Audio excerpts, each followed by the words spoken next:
Hujan deras yang mengguyur Kabupaten Sidrap pada Rabu 13 Mei 2026 malam menyebabkan sejumlah wilayah pemukiman terendam banjir. Salah satu lokasi terdampak yakni Komplek BTN Arawa Indah, Kelurahan Batu Lapak, Kecamatan Watang Pulu, Kabupaten Sidrap.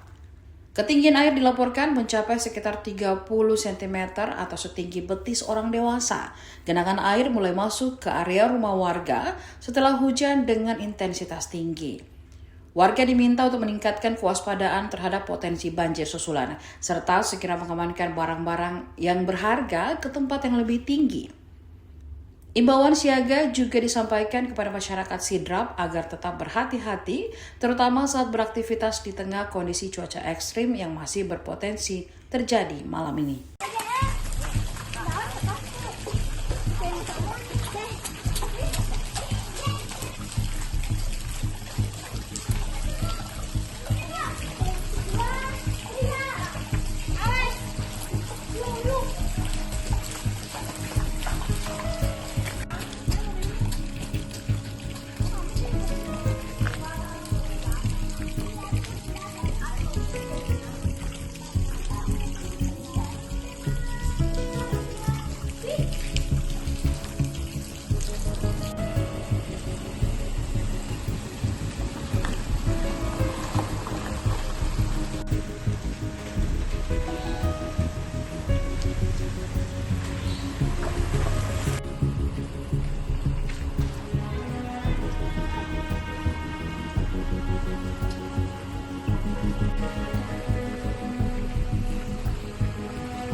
Download Tribun X sekarang, menghadirkan lokal menjadi Indonesia.